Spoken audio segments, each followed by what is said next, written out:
What would you do if the world asked for your help and meant it? What if the cause was noble, the purpose urgent, the outcome beautiful, but the path to get there wasn't? Would you still say yes? Katie Summers did. A body positivity icon, journalist, and rising star in the social good movement, she had influence, empathy, and the kind of following that changes things. And when she met Elias Weller, she thought she'd found someone who believed in the same things she did. But in the wild heart of Mozambique, surrounded by forgotten gods, sacred traditions, and secrets older than any nation, Katie would be forced to choose between survival and meaning, between truth and purpose, between everything she stood for and everything she said she'd give. You're listening to Tilted Frame, and this story is titled, One More Bite. Some people are born to stand out. Katie Summers was not one of them. She earned every bit of it. From a young age, she was what the world called obese. Not thick, not curvy, not pleasantly plump, just big. And she carried that label before she even knew what it meant. At 5, she was already shopping in the husky section. At 10, she understood what silence in a dressing room meant. By 12, she learned how to laugh first, before anyone else could. Born Katie Waltsky, middle child of 3, she grew up in a quiet Tennessee town where you learned early not to expect applause. Her siblings were wiry, athletic, efficient. Katie wasn't. But she had something else, a spark, a warmth, that rare quality that makes strangers smile back without knowing why. Her father used to say she was made of light and armor. Light because people wanted to be near her. Armor because many tried to dim her, first at home, then at school. That never worked for long. Katie had a quick wit and, when needed, a quicker right hook. Her daddy's rule, words first, fists if absolutely necessary. By high school, she'd rewritten her story. The same halls where she once walked with her head down became her stage. She made people laugh, made them listen, made them want to be her. Prom queen, editor-in-chief. Nobody handed her those titles. She took them kindly. She went west for college. UCLA offered the scholarship. She offered the rest. Heart, hustle, presence. She wrote like she was whispering secrets to the page.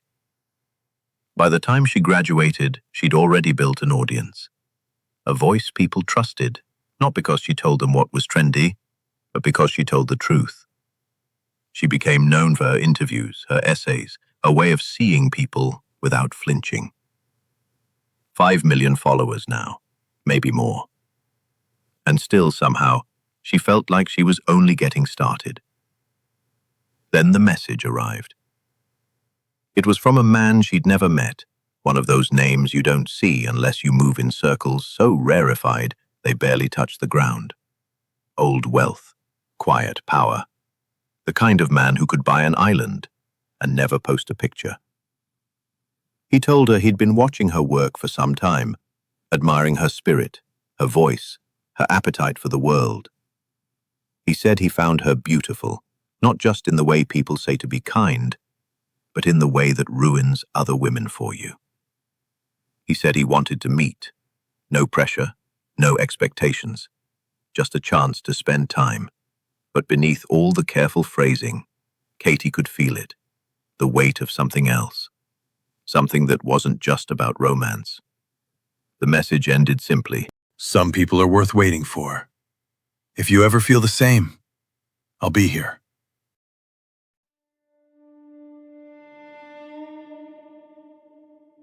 I have a rule.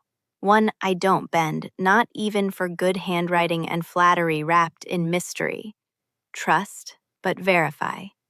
And maybe verify twice. When you've been online as long as I have, you learn fast that attention doesn't always come from the right places. I've had strangers tell me they loved me before they even knew my last name. I've had men offer me private jets, stock tips, and silence when I said no. So yeah, I've learned to pause. And that's exactly what I did with his message. Before I replied or even thought about replying, I took it to my people. Not the 5 million, not the blue checks or the brands. I'm talking about my real people. I call them the greenhouse. It started small, just a few names, back when I realized I needed a space that wasn't about clout, but about clarity. Now there's maybe 500 of them. I handpicked each one with my team, people from all walks of life. Some are lawyers, some are moms, a few are nurses, activists, coders, baristas, retired teachers, and one hairstylist who can find your ex's new boyfriend's address in 10 minutes flat. They don't follow me for the algorithms. They're not impressed by the numbers. What they have in common is something quieter, something harder to define. I guess you could say it's character, soul. I chose them based on how they made me feel and how they made other people feel. I always say the internet can be harsh soil. The greenhouse is where the good things grow. So I posted. Not a flashy call for help, just a quiet check-in. I titled it, Need Eyes on This, and Heart Too. And I wrote, Hey loves, I got a message last night from someone I don't know. Wealthy, apparently, private. Says he's followed my work. It wasn't creepy, just careful. Romantic, maybe. Here's what I've got.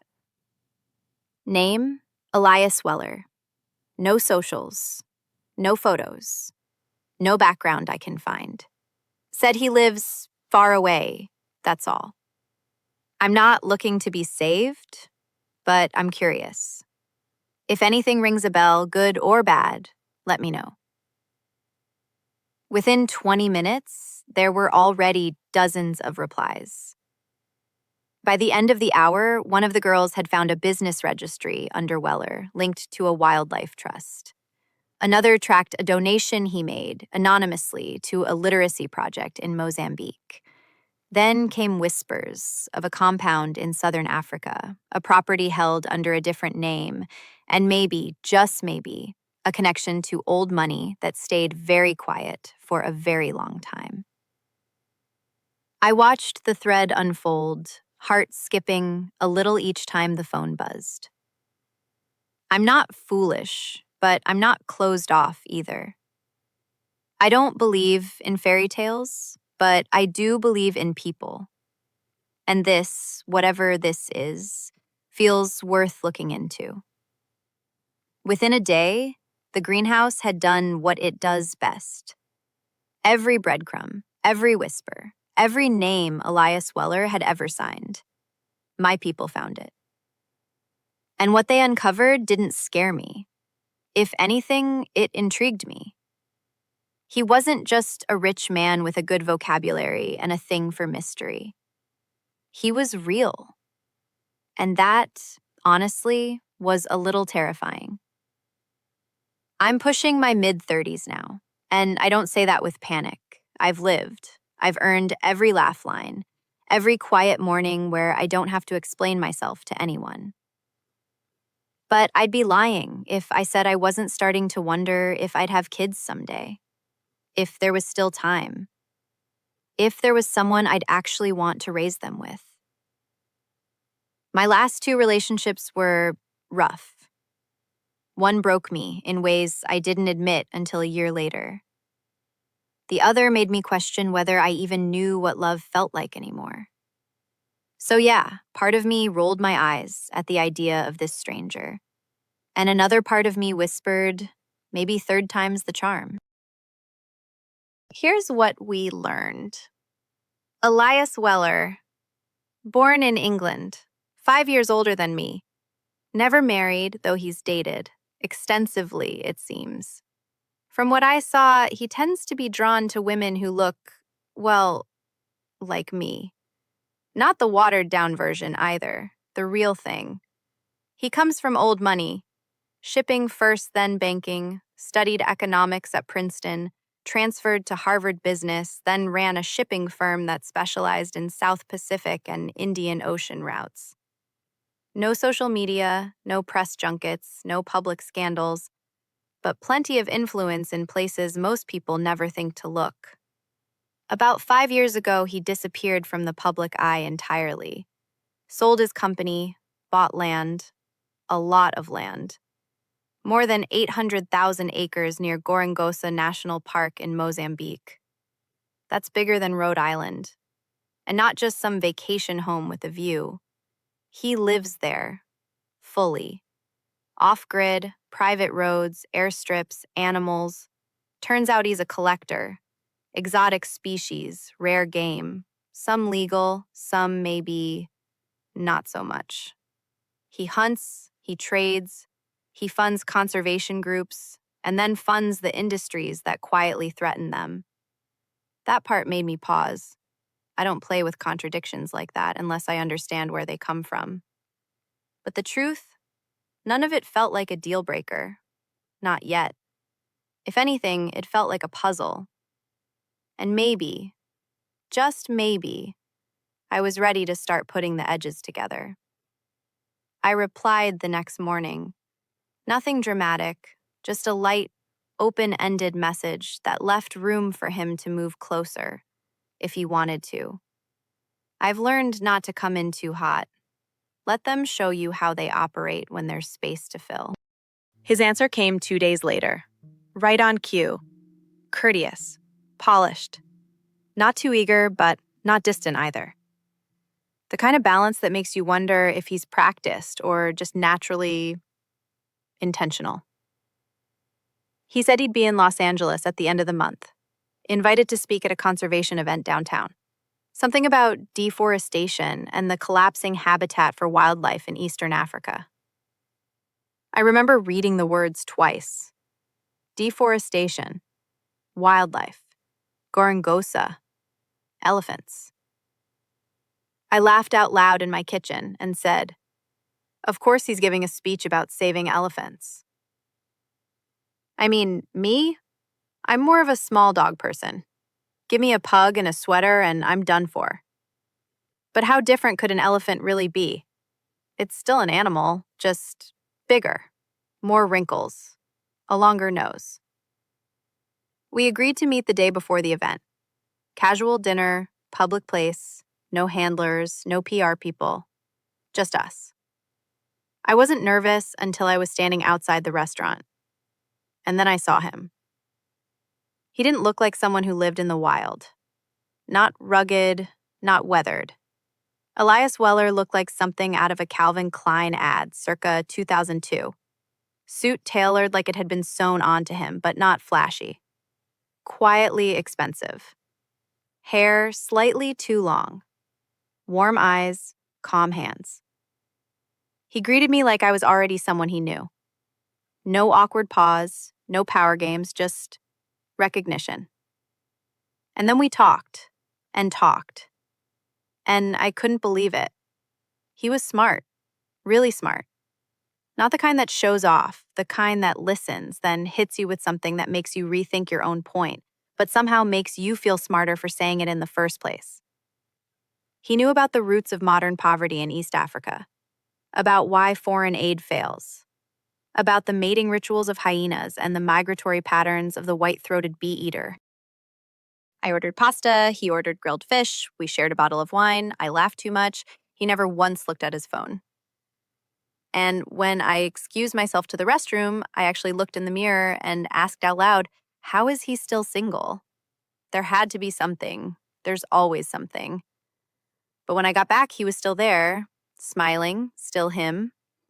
And suddenly, all the cynicism I'd kept locked up in my chest started to shift a little. Not disappear, but shift. I couldn't tell you then what I thought would happen, but I could tell you this. I wanted to see him again. The speaking engagement was spectacular. I'm not just saying that because I liked the man. It really was. He took a topic I'd never even glanced at, habitat loss in East Africa, and made it feel like something that belonged to me, like something I should have cared about all along. The way he spoke, it wasn't performative. It was grounded. Charismatic, sure, but not rehearsed. Like every word was tethered to something real inside him. His gestures were smooth, his tone warm, his presence magnetic. People weren't just listening, they were leaning in. The room was packed, people dressed in fabrics that didn't wrinkle, names I'd only seen in magazines, some A-listers, a couple of quiet billionaires, and all of them seemed to know him personally. There were stories, handshakes, inside jokes. Elias was shining. And still, somehow, he never let that shine erase me. He didn't flinch when guests recognized me. A few selfies, a couple of whispered, "Is that Katie Summers?" moments. I saw him watching from across the room, smiling to himself, like this was exactly how he'd imagined the night would go. Of course, it made sense. That's how he found me. Social media. It was my face, my voice, my laugh on a loop in some part of his life I'd never seen. That night, it felt like something shared. Not stolen, not borrowed, just ours. And then, right when I was thinking about calling it a perfect evening, he leaned in and asked me, calm as ever, Would you like to visit my sanctuary in Mozambique? Stay for a few weeks. just like that, like he was asking me to dinner again. I blinked, thought he was joking. But no, he was serious and sincere. And I don't know what part of me said yes first, my curiosity, my heart, or something even deeper. But I did. I said yes. And 5 days later, I stepped off a private plane and set foot in what I can only describe as one of the most breathtaking places on Earth. It wasn't just wild, it was otherworldly. The air was heavy with green. The trees moved like they had thoughts. The sound of insects and birds never stopped, but somehow it didn't feel noisy, it felt alive. There were no tourists, no guards, just us and the land. I turned to Elias and said, "Pinch me." He did. And when I opened my eyes, I was still in Africa. The airstrip we landed on was carved out of the red earth, just outside a small town called Blue Maria. A sleepy collection of buildings, maybe 3 streets total, all set under an endless sky that didn't seem to belong to any one country. It was only a mile or so from the entrance to Gorongosa National Park, and just a few yards from something called the Adventure Campsite, a spot I would later learn catered to eco-tourists and grad students studying elephant behavior. Very boots and bugs, not exactly my speed. Elias's place, on the other hand, was something else entirely. He'd built a series of luxury villas on a hill overlooking the edge of the forest, each one tucked behind high whitewashed walls wrapped in flowering vines and shaded by tall acacia trees. It was quiet, curated, almost surreal. The main villa had its own pool, glass-tiled and perfectly still, and gardens that looked like someone trimmed each leaf by hand. There were stone paths that glowed faintly at night, and a scent of jasmine that lingered just long enough to feel intentional. And then there was the security, a small, polite army, unarmed but ever-present. They wore slate gray uniforms, spoke softly in Portuguese, and always seemed to know where Elias was before he said anything. There were cameras hidden in trees, motion sensors under the gravel, drones I didn't see until he told me they were there. And I know how that sounds. But I wasn't scared. Honestly, I felt safer than I'd ever felt in my life. Like the world outside couldn't reach me here. Like the parts of me that were always braced for something, an insult, a headline, a stranger's stare, could finally rest. I didn't ask why he needed that level of privacy, and he didn't offer. But in that moment, I didn't care. All I knew was that I had stepped into something beautiful, and maybe, just maybe, something I wouldn't be able to step out of quite so easily. It's strange how fast your world can get rearranged. Not in a loud, dramatic way, but quietly, like someone tilting a painting you've looked at your whole life and suddenly you see what was really there. Elias never tried to impress me. He didn't need to. He was kind without being performative, generous without needing credit. When he listened, it was with his whole face.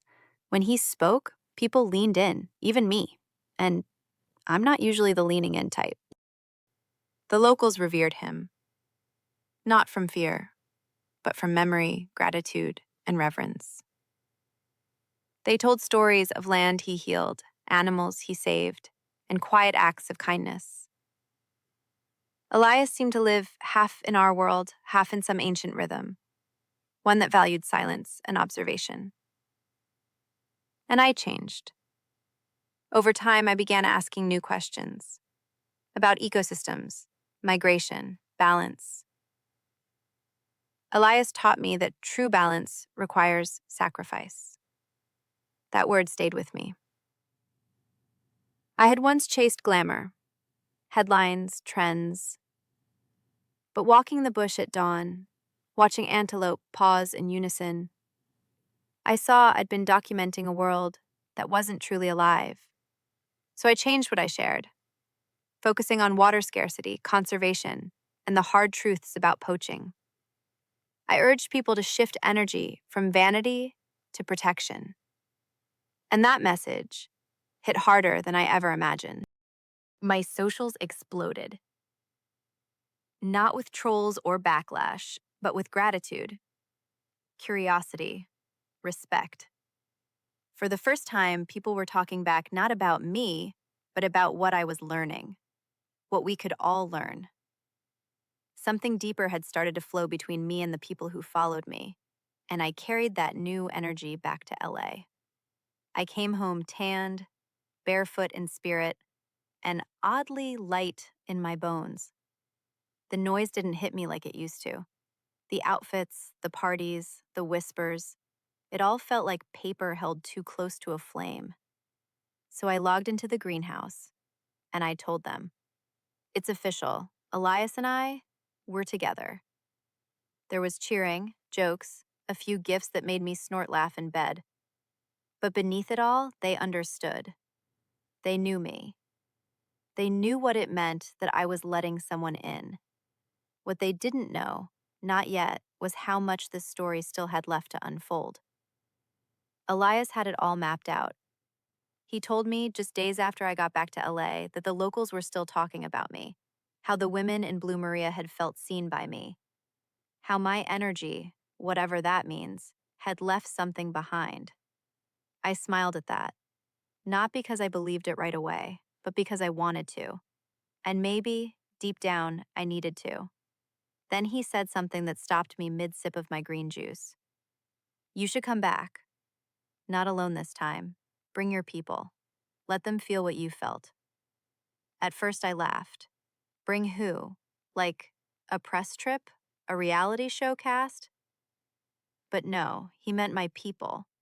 He wanted me to hand select 20 individuals, people I trusted, respected, believed in, and take them back to Mozambique. Let them walk the red soil, breathe the air, hear the silence at night. Let them see. Elias confessed something too. He said that in the beginning, his interest in me was purely romantic. He'd admired me from afar, not as a voice or a brand, but just me. That he'd never intended to loop me into his world mission or conservation projects or anything strategic.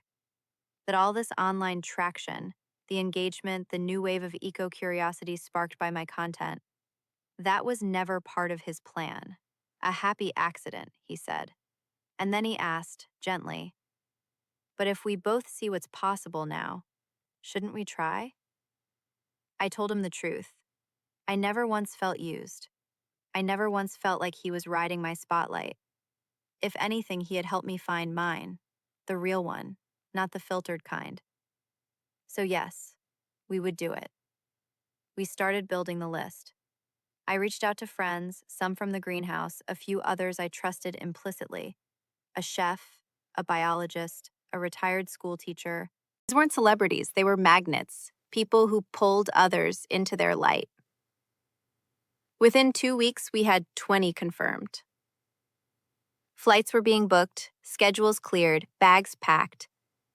But there was one small wrinkle.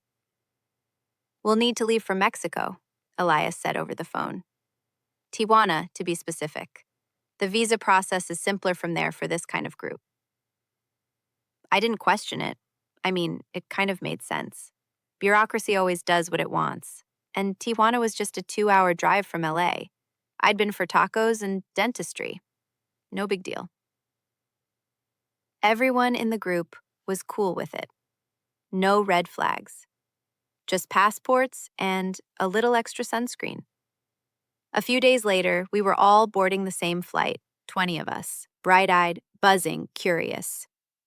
Watching the ground shrink below the clouds, I leaned back into my seat, glanced at the others, laughing, chatting across the aisle, and smiled to myself. They were about to see it. What I saw. What changed me. What I believed, with my whole heart, could change them too. The first few days back in Africa were electric. Everyone in the group was in awe, like they'd stepped into a different version of Earth. Elias had curated every detail. Morning walks near the reserve, fireside talks about ecosystem balance, guided tours through protected land. He shared his vision like someone sharing a secret, and you could see it on their faces. Something was shifting in them, the way it had shifted in me. It was working. It was real. And then, it wasn't. On the second to last night, it happened. One of the group, Jenna, a bright, curious soul from San Diego, who'd been documenting the entire trip in watercolor sketches, disobeyed the one rule Elias had been crystal clear about. Do not wander after sundown. We didn't even realize she was missing until morning. At first, there was confusion. Maybe she was with one of the rangers. Maybe she went out early to paint. But by noon, one of the guards found torn clothing near the tree line. Blood. Drag marks. And not long after, we found the rest. It was the kind of violence nature doesn't apologize for. The ranger said it looked like a lion attack, maybe even a full pride that had moved through the area during the night. It was quick, they said. She likely didn't suffer. But that didn't help. The group was shattered. I was shattered. Elias was inconsolable. He blamed himself for not doubling patrols, for not locking down the perimeter, for not protecting her. I watched a man I thought was unshakable walk in circles for hours, muttering to himself. Rage, grief, shame. And then came the question no one wanted to ask, but someone finally did. What happens when this gets out? There was silence. Another voice. The mission can't survive that kind of press. You know it. And another. No one even knows we're here. We could keep it contained. Inform the family. Do it privately. The idea sat there like a lit match in a dry room. And the worst part? It made sense. Everyone on the trip had signed non-disclosure agreements. Standard stuff. Confidentiality about the location, the itinerary, Elias himself. No one outside the group even knew we were in Africa. There had been no press, no posts, no tagged geolocation. It was airtight. I sat with it. I hated myself for it, but I knew. This would be our first real sacrifice. I brought the idea to Elias, quietly, carefully. He stared at the floor for a long time, then looked at me and said, "If you believe this is the right path, I'll follow you down it." We agreed. I would be the one to deliver the news to Jenna's family. I called her parents. I kept my voice steady. I told them there had been a tragic accident on a private research trip, that she had passed quickly, that we would make sure she was honored properly. I offered them comfort. And then, eventually, I offered something else. a financial gift, generous beyond anything they could have imagined, from Elias, in Jenna's name, for whatever future they wanted, a home, a foundation, closure. They accepted. Nothing would be disclosed as per the agreement. They'd signed all the paperwork once I was back in California. When I hung up, my hands were shaking, but no one else had to see that. We returned to Los Angeles a week later. The mission continued. The posts resumed, focused, inspiring, clean. The media picked up on the new wave of conservation interest, sparked by the shift in my voice, our message, this movement. No one asked what happened in Africa. No one knew. Except us. And sometimes when I can't sleep, I replay that word over and over in my mind. Sacrifice. Back home, things took on a life of their own. Elias and I officially launched the nonprofit. We gave it a name that felt real. We hosted dinners, set up panels, hired some incredible people, many of them from the greenhouse, writers, researchers, organizers, all putting in work. It felt good, like purpose was catching momentum, like we'd turned grief into something durable. And then Elias got the call. A cyclone had started forming off the coast, a big one. Early models showed it could track directly into Gorongosa. There wasn't much to do but wait and watch. The next 48 to 72 hours were critical. Those 3 days felt like a lifetime. It wasn't just the storm. It was the fear of what might be lost. The land, the wildlife, the sanctuaries, the people. We leaned into each other. The fear didn't pull us apart. It locked us tighter. That was a new thing for me. I'd never had a partner I could grieve with before anything was even gone. That mattered. In the end, we were lucky. The cyclone veered slightly. Heavy rain, yes, but no direct hit. No destruction, just water and more gratitude. And then Elias did something impulsive. Beautifully impulsive. "Let's bring another group," he said, half breathless. "Let's celebrate." I didn't hesitate. I had a long list of friends, followers, and supporters who had begged to be included in the next trip, and I remembered every name, every promise.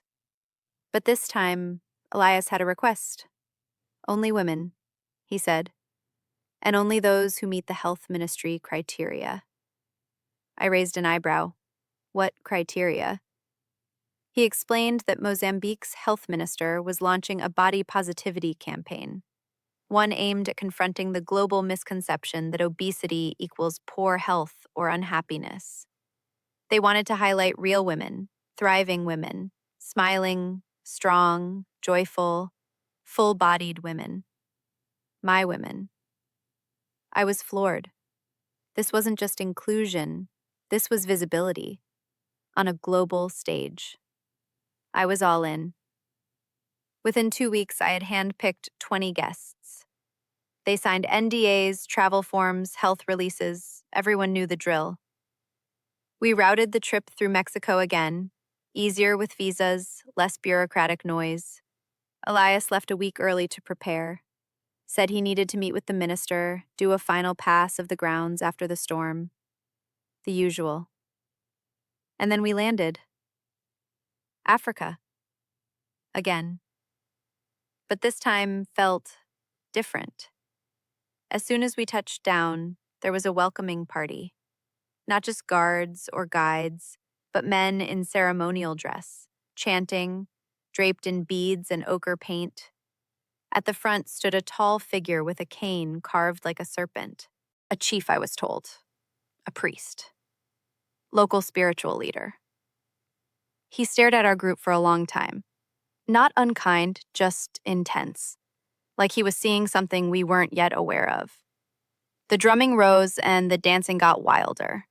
Women moved in circles around us. We were draped in flowers, hands painted in clay. It was beautiful, overwhelming, sacred, maybe even surreal. And the dinner that followed? Pure excess. Roasted meats, whole fish, platters taller than my head, desserts I couldn't name, bottles of wine and spirits uncorked like we were royalty. Nothing like the first time I'd come. Not in scale, not in tone. The food never stopped coming, the music never stopped playing, laughter bounced off the villa walls long after midnight. It was a lot, and I was so aware of that. Still, I told myself it was a celebration, a moment of joy after the storm. A little excess once in a while is okay. The next morning, Elias gathered us together. "Today is yours to rest," he said. "Swim, sleep, journal, wander the gardens. Tomorrow we'll travel to the far eastern edge of the reserve, a region most never see. You'll need to pack light, clothes, toiletries. We'll be staying for several nights." Everyone was buzzing. For many, this would be their first time seeing wild Africa that deep. For me, it was new too. I hadn't seen that far corner of the land. Elias had called it sacred, untouched. And yes, security was tighter now. Rules were firm. Jenna's death had left its mark on all of us. But no one questioned it. Not anymore. We trusted him. I trusted him. And in just a day, we'd be headed to a place I'd only ever seen on satellite maps. A corner of paradise. A corner of the world where everything still felt wild and ancient and good. I couldn't wait. We arrived after 10 hours of hell. The kind of road you feel in your bones, dirt, stones, potholes big enough to jar your soul loose. We stopped at least 6 times for tires, for food, for fatigue, but we made it. We sacrificed, and we made it. The air was cooler here, mountain air, thinner somehow. The trees were ancient, dark, endless. It didn't look like the Africa I'd known. It looked older, wilder, more private. We entered through a massive gate, concrete perimeter at least 20 feet high, ringed with thick wooden spikes, pointed inward, not out. That stuck with me. Elias must have caught the look on my face because before I could ask anything, he stood inside the bus, lifted the microphone, and addressed us all.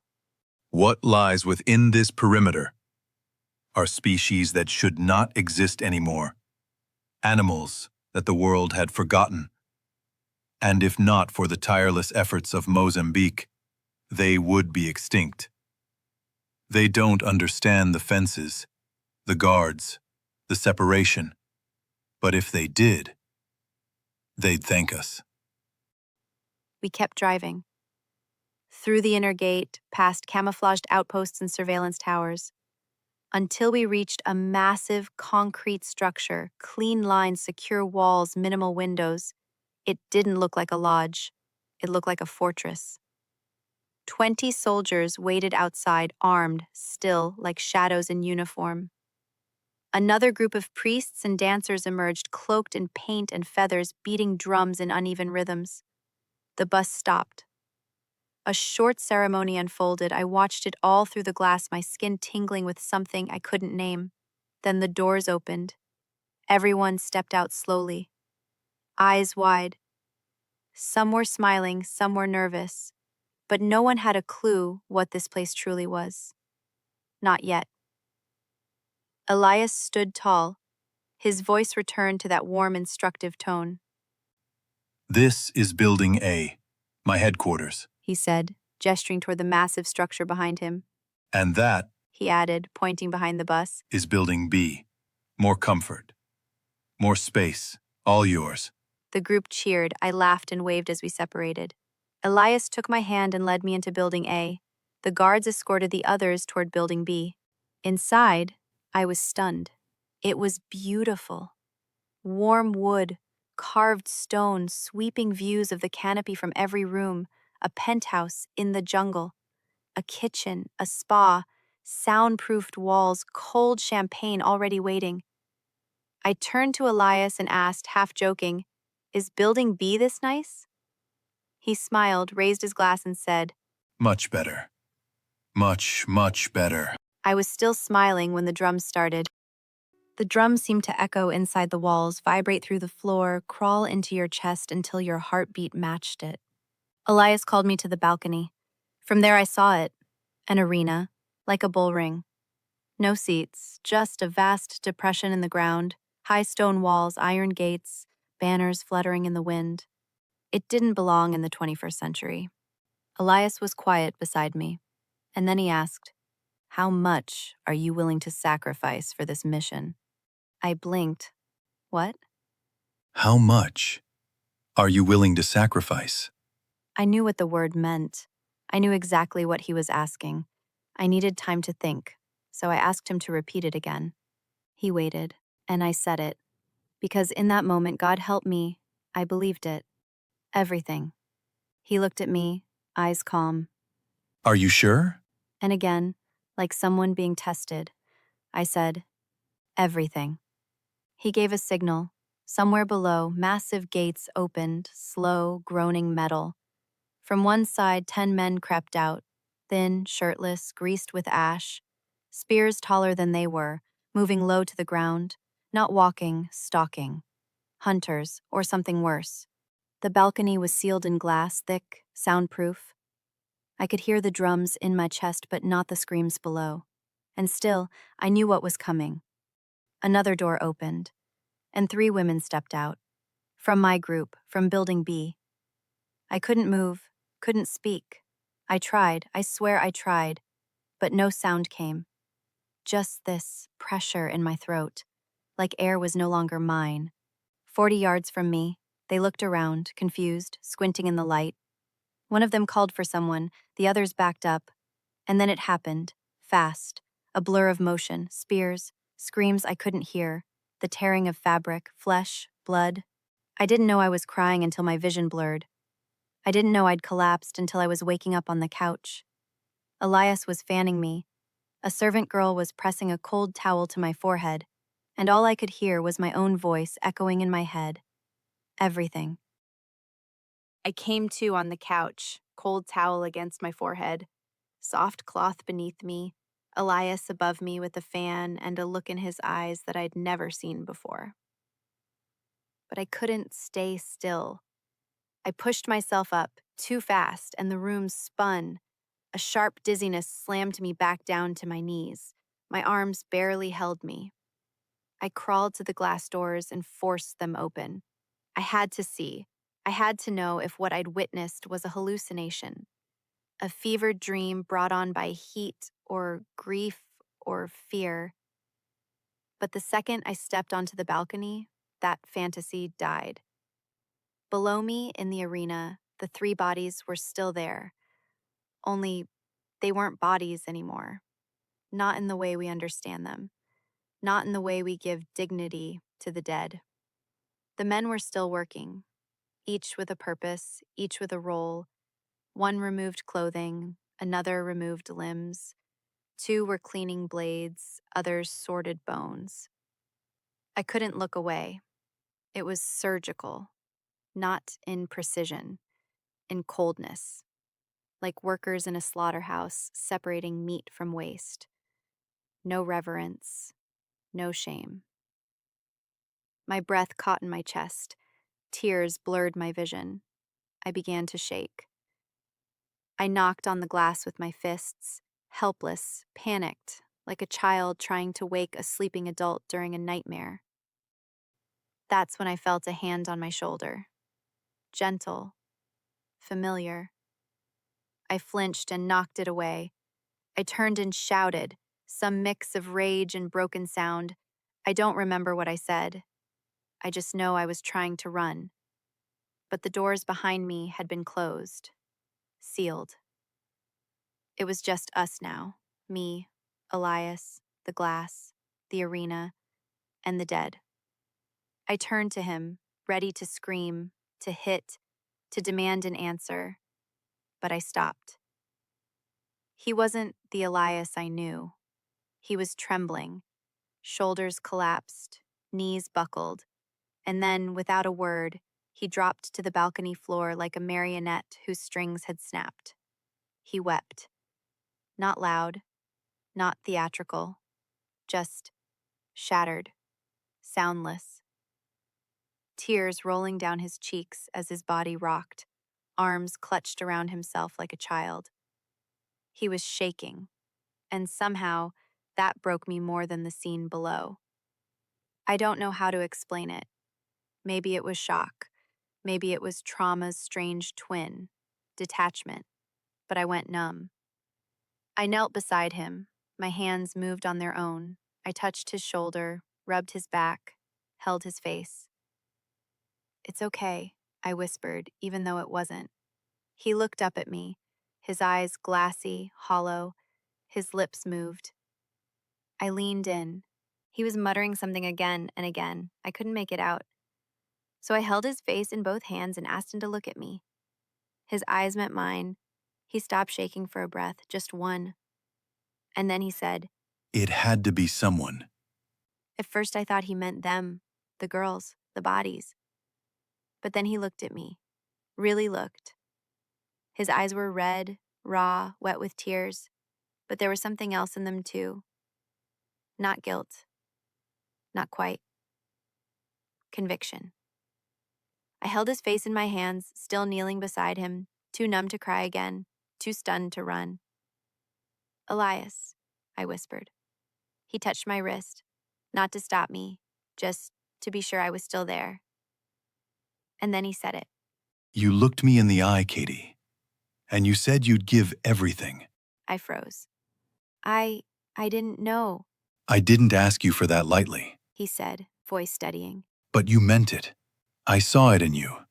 I believed you. He reached up and took my hand, gently now, like a confession between lovers. This is what everything looks like. I didn't speak. The word echoed in my head, over and over. Everything. And suddenly I saw the timeline in reverse. I saw the message, the flight, the first trip, Jenna's accident, the NDAs, the second trip, the weight requirements, the ceremony, the feast, the separation of buildings, the armed guards, and my voice, clear as crystal. Everything. Had I done this? Had I agreed? Or had I simply been waiting for someone to believe me? I should have screamed, run, broken the glass with a chair, with my fists, with my body if I had to. But instead, I let him pull me close. I let my forehead rest against his. I closed my eyes and let the sound of the drums fill the space where my thoughts used to be. And for one long, unbearable moment, I told myself he was right. Then Elias said, These people, to you or me just weeks ago, what they did would look like a horror show, a massacre, something unspeakable. But that's not what it is. They're not monsters. They're not fanatics. They're just surviving. what Elias showed me, what I saw with my own eyes, was a tribe I didn't think still existed. A nation, a forgotten people. 300 years ago, they ruled the entire eastern coast of what we now call Mozambique. Powerful, vast, connected to the land in ways we can't even imagine. And then, like so many others, erased, hunted, assimilated, disappeared. Everyone believed they were extinct. The last recorded sighting was 2 decades ago, just a footnote in a wildlife report, not even worth follow-up. But when Elias found them, when he brought me to that place, I saw them. 50 men, maybe less, living human fossils. Not savages, survivors, trying to keep their language alive. Their stories, their dances, their God. They don't kill out of rage or hate or sport. They kill because their beliefs demand it. Because without ritual sacrifice, their warriors must take their own lives. An act of shame for having failed to appease their God. It's not symbolic. It's survival. The God does not sleep, one elder told me, through a translator. Only blood makes the sun rise. And here's the thing, I believe them. Every culture has its price. We just wrap ours in different words. We sacrifice time, truth, community, for profit, for clout, for comfort. We sacrifice the earth a little more every year so we can have what we want now. But this tribe, they name their sacrifice. They face it. They hold it in their hands. And Elias, he gave them a way to keep their world alive. He didn't create their God. He just made room for it. And me? I can help. I am helping. Because if the cost of preserving a dying civilization is that I guide a few toward that fate, then maybe that's not cruelty. Maybe it's care. Maybe it's giving meaning to a kind of death we've forgotten how to honor.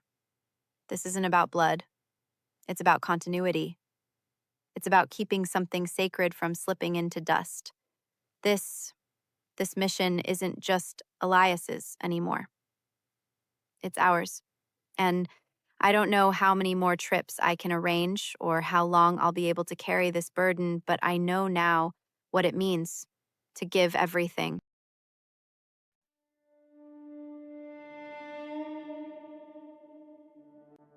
We like to believe we'd know evil when we see it, that it would wear a mask, or raise its voice, or leave blood on its hands. But what if it comes dressed in sunlight, in glass walls and clean water, and words like preservation, equity, progress? What if it wears your smile? Katie Summers believed in self-love, in reshaping narratives, in saving the planet. And she did all of those things. She also delivered people, bright, trusting, hopeful people, into a system built on ritual slaughter. But she never picked up a blade. So ask yourself, is complicity still a crime? If it's born from good intentions, is a culture worth preserving? If its survival feeds on the lives of strangers? If someone is unaware they're being sacrificed, are they victims or volunteers? And what happens when you say yes to something you don't yet understand? Katie said she'd give everything. She did. So where do we draw the line between belief and blood, between influence and responsibility, between purpose and pretense? You don't have to answer now. But next time you choose a cause or a leader or a movement, pause. Ask yourself, are you being called to save something or just to feed it? Because the difference between a mission and a mouth is only ever one bite. Thanks for listening to Tilted Frame. If this episode left a mark, share it, like, subscribe, and tell someone else. Reality isn't always what it seems, and sometimes neither are we.